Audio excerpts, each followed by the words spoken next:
The Whitmore family's quarterly brunches weren't really about catching up. They were about comparing assets. This morning, in a marble-clad penthouse in downtown Miami, promised more of the same. I took my seat by the balcony, quietly sipping orange juice while my relatives tried to outshine one another. Just picked up a beachfront condo in St. Bart's, Bryce boasted, sliding his sunglasses up into his styled hair. Neighbors, with 2 pro athletes. Cute, Simone chirped, tapping at her diamond bracelet. We just bought a chateau outside Bordeaux. Comes with a vineyard and a helipad. I let the chatter roll past me. If only they knew. Jasmine, Aunt Lorraine said, her tone honeyed but sharp. You've been quiet. Bryce leaned closer, smirking. Still living in that little apartment, huh? And in Orlando, no less, Simone added, clearly delighted. Isn't that near the theme parks? I smiled into my glass. That little apartment complex was actually my first major redevelopment project. It now operated under Solera Equity Group, my firm. They thought I was just a tenant. In truth, I was the founder and CEO. I like the location, I said simply. You're 33, Aunt Lorraine said, patting my hand like a child.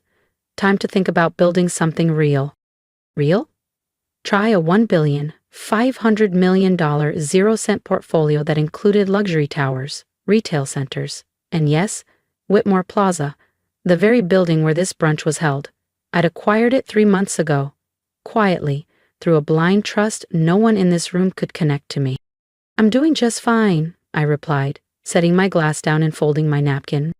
And for the first time all morning, they had nothing left to say. Rice smirked. You can't even qualify for a mortgage. I leaned back in my chair and let the comment hang. Because in about 2 weeks, the commercial lease renewal for Whitmore Plaza would land on their desks. And guess whose name would be on the letterhead? Dad finally looked up from his mimosa. Now, Bryce, not everyone's gifted with your flair for timing. Jasmine made her choices, Aunt Lorraine sighed, shaking her head like I'd abandoned some golden destiny. Maybe as an influencer, or the trophy wife of a crypto founder. They assumed I spent my days cold calling renters or begging landlords to list their properties. To them, I was still the family's quiet question mark. What they didn't know was that Jasmine Cole, black sheep of the Whitmores, was also Solera Equity Group, the low-profile powerhouse quietly reshaping the Florida real estate landscape for nearly a decade. Speaking of real estate, Simone said with a knowing gleam, did you hear about the takeover on Palmetto Drive? Some firm bought the whole retail row. They're gutting it, she added with mock concern. Your little place is right next door, isn't it? I kept my expression perfectly neutral. I was the buyer, and I wasn't gutting anything. Palmetto Row was a heritage district, hand-painted tilework, mom-and-pop storefronts, legacy tenants who'd weathered 3 recessions. We were preserving it, upgrading, not erasing. Really? I said mildly. That's news to me. Please, Bryce scoffed. You'd need a trust fund just to get in the room. If you get pushed out, Aunt Lorraine offered, too sweetly, you can always come stay with us. We've got a guest suite and plenty of contacts in the local market. I'm fine where I am, I said, and so is my landlord. Simone chuckled. You can't play small forever. Coal used to mean something in this city. It still did, just not in the way they thought. Among developers, Solera was known for ethical investments and neighborhood revitalization, the opposite of their luxury towers that displaced entire blocks. Dad set his glass down. Actually, he said, this brunch is partly business. The board's concerned about the new owner of Whitmore Plaza. I smiled. Are they now? I tilted my head. Oh? Solera Equity acquired a controlling stake 6 months ago, Dad said, his voice low. No one knows who's behind it. Could be international money. Rice nodded thoughtfully. Has to be. These global firms love iconic properties. If only they knew. The so-called foreign mystery investor was sitting right here, wearing a second-hand linen blouse and ballet flats from a clearance rack. And now, Dad went on, they're asking difficult questions, especially about the building's financials. Ah yes, Difficult questions, like why Bryce charged his jet ski lease to the operations budget, or how Simone's 5-figure spa retreats somehow qualified as strategic planning sessions. I'm sure it's just standard protocol, Aunt Lorraine said quickly, fingers fiddling with her pearl bracelet. The Cole name still carries weight. That's the problem, Dad said. This Solera person doesn't care about names. They've initiated a full-scale audit. The mood shifted, like the air had thickened. Their laughter dulled. I saw it, panic blooming beneath the polished surface. An audit would do more than rattle a few skeletons. It would bulldoze the entire house of cards. Maybe Jasmine could help, Simone piped up sweetly. She's in real estate, right? Maybe she knows someone at the management office. And suddenly, just like that, the family pariah became a possible asset.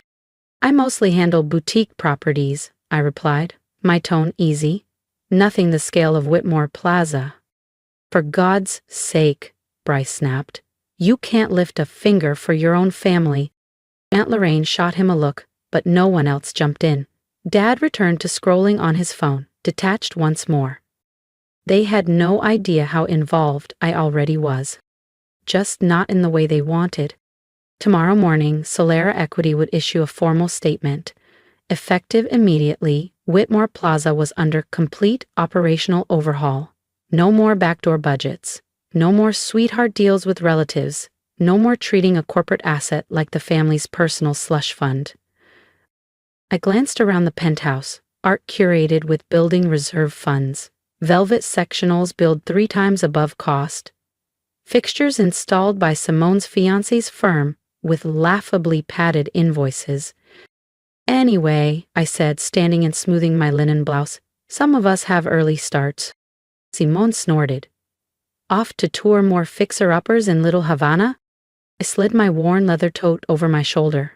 Inside it, board presentations, legal filings, and asset strategy documents worth more than anything in this overpriced penthouse. Oh, Jasmine, Aunt Lorraine called out in her saccharine voice. Next time, try dressing a little more polished. You're still a Cole after all. Appearances matter. I smiled, walking toward the elevator. Don't worry, I said. Tomorrow, I'll look exactly how the Coles expect. They just didn't know I already ran the empire they thought they owned. If you've been silently rooting for Jasmine from the start, don't miss what happens next. Subscribe to the channel so you're the first to see how this family reacts when the woman they mocked walks into the boardroom with full control. The next morning, I stood in my actual office, a sunlit penthouse suite high above downtown Miami, ready for the moment I'd orchestrated for over 12 months. Layla, my executive assistant, entered with practiced precision, placing a cappuccino beside my keyboard. The Whitmore Plaza board's assembled. Your family showed up early. Looks like they're lobbying the independents. I grinned, imagining Bryce trying charm over desperation. Audit packets. All delivered. The forensic review revealed more than we expected. She hesitated. You sure you want to go through with this? There's no undoing it. They need to understand, I said quietly, turning to the window. Legacy doesn't excuse corruption. In the glass, my reflection was calm, clear, and finally, undeniable. Gone were the linen blouse and ballet flats. Today, I wore a deep navy Altozadas suit. Precise tailoring. Quiet power. The kind of outfit Aunt Lorraine once imagined I'd wear to impress a husband. Instead, I'd wear it to dismantle their illusion of control. The ownership announcement goes live in 20 minutes, Layla said, handing me a sleek tablet. Once it hits, there's no more mystery. Perfect, I replied, picking up my briefcase. Let's begin. The boardroom at Whitmore Plaza fell silent as I entered. My family was huddled near the far end. Underprepared, overdressed, and visibly anxious.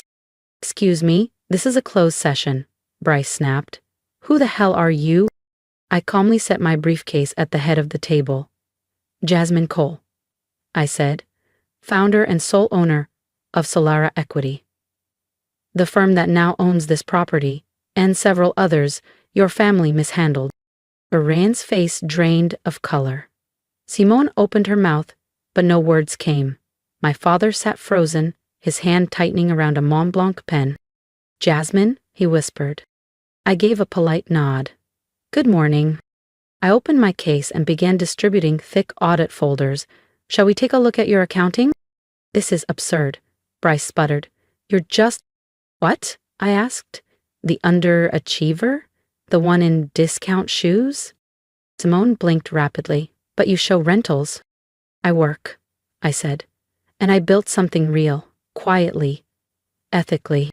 The independent board members leaned in, watching the dynasty unravel. "These folders," I continued, "document every diverted fund, every bloated invoice, every business dinner charged to maintenance accounts." I slid one last file across the table. "Bryce, would you like to explain the $2,300,000 0 cents in renovation costs that funded your St. Bart's condo?" His face flushed so violently I thought he might faint. "Or, Simone," I continued, flipping the next tab in the binder, "perhaps you'd like to explain your fiancé's invoices flashing triple the market rate for standard HVAC repairs." "You'd drag your own family through this?" Aunt Lorraine gasped, clutching her pearls. "No," I said calmly. "You dragged yourselves. I'm just making sure someone holds up the mirror." Dad finally spoke, his voice low and urgent. "Jasmine, sweetheart, we can explain." "Don't," I said, holding up a hand. "I watched this family treat Grandfather Whitmore's legacy like a personal trust fund. While you dismissed my modest life, I was building something enduring, on principle, not pretense." "But why?" Simone whispered, dazed. "Why hide it?" "I didn't hide anything," I said. "I lived simply. I invested intentionally. You assumed wealth had to flaunt itself." "The Palmetto Drive units," Bryce stammered. "You actually live there?" "I own them," I said, "and much of the surrounding block.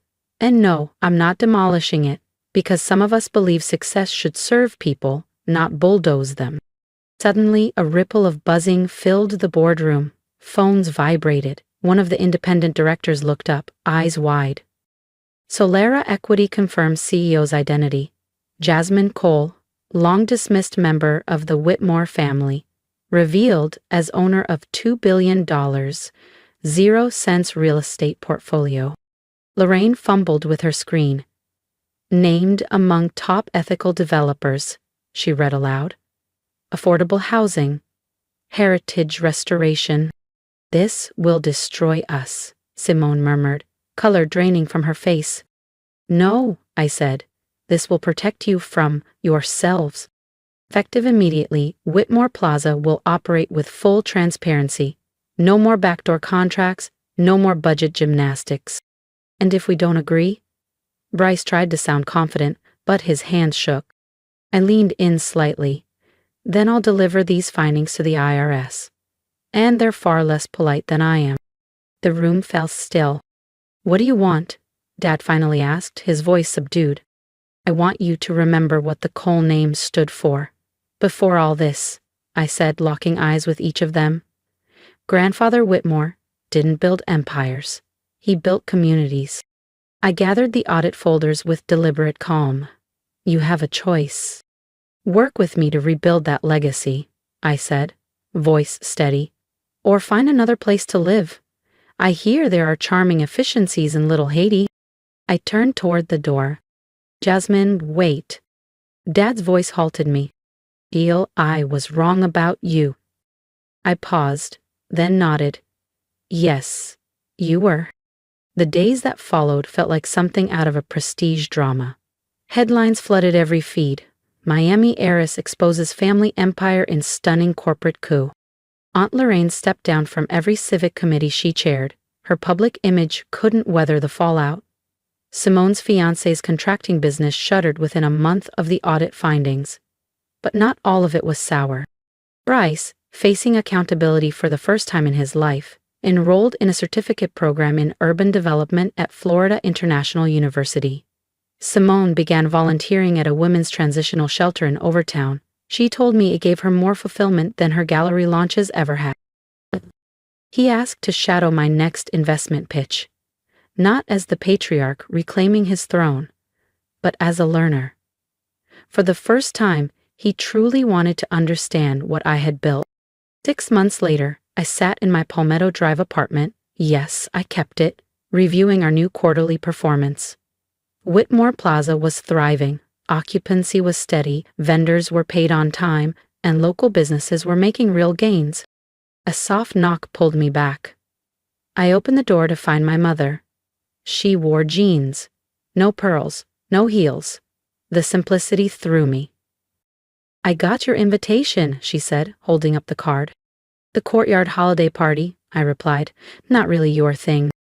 "No," she admitted, eyes sweeping the cozy space. "But I'm learning maybe thing isn't the point." She picked up a photo. Me at 23, grinning, holding my first real estate license. "I never asked," she said gently. "Why this path?" "Because I wanted to build something real," I replied, "not just buy it and brag about it." "And now," she murmured, "you control more than all of us combined." "I do," I nodded. "But control was never the goal. Purpose is." She looked at me for a long moment. "Will you teach me?" "Come tonight," I said. "Meet the families who've lived here for decades. Hear their stories. That's where legacy begins." That evening, I stood at my window overlooking downtown Miami, where the city lights shimmered like quiet applause. In the distance, Whitmore Plaza stood tall, not as a shrine to excess, but a reclaimed symbol of accountability and care. Beneath me, the Palmetto Drive complex hummed with gentle life. Restored balconies, tiled murals, herb gardens planted by tenants. A building once seen as a teardown was now a cornerstone of community. My phone buzzed. Partnership offers, interview requests, conference invites. Solara Equity was now synonymous with values-driven investing. But I kept my calendar light, my mornings slow. I wasn't chasing headlines. I was building something that would last longer than any headline ever could. Because sometimes, the person they dismiss becomes the one they must look up to. And the strongest success stories aren't the loudest. They're the ones that endure. A week later, at the Palmetto Drive holiday party, I stood near the garden lights, watching my family slowly adjust to a world they once dismissed. Mom sat beside Mrs. Alvarez, who had lived here 41 years, listening as if it were the first time she truly heard someone. Bryce was hanging lights with Mr. Daniels, our Vietnam vet and longtime resident. Simone was handing out tamales, laughing freely with children who'd made her sugar ornaments. They were beginning to understand. Real wealth isn't about possession. It's about preservation. What you uplift, what you honor. Dad joined me near the cocoa stand. "You know," he said, "your grandfather believed buildings should protect people, not just profit from them." I nodded. I found his old journals, pages of notes about keeping rents fair, helping small businesses. We lost sight of that. He looked at me, not with shame or pride, but recognition. "You could have destroyed everything we built." I smiled gently. That was never the point. I wanted to build something that would outlive all of us. Because in the end, if this story resonated with you, drop a comment below. What quiet victories have you claimed while no one was watching? What legacy are you building? And let's talk about the hard work that no one claps for, the dreams that take time, the resilience it takes to keep going when no one believes in you, but you. And if you're standing at the edge of your own turning point, don't waste your breath trying to cope. Start small, start quietly, but start with purpose. Support this journey by subscribing to the channel. There are more stories to come, stories about second chances, silent strength, and the kind of success that doesn't need validation. Because legacy isn't something you inherit. It's something you create. And sometimes, the best revenge isn't revenge at all. It's becoming exactly who they said you'd never be. So subscribe, stay with me. Let's build something that lasts.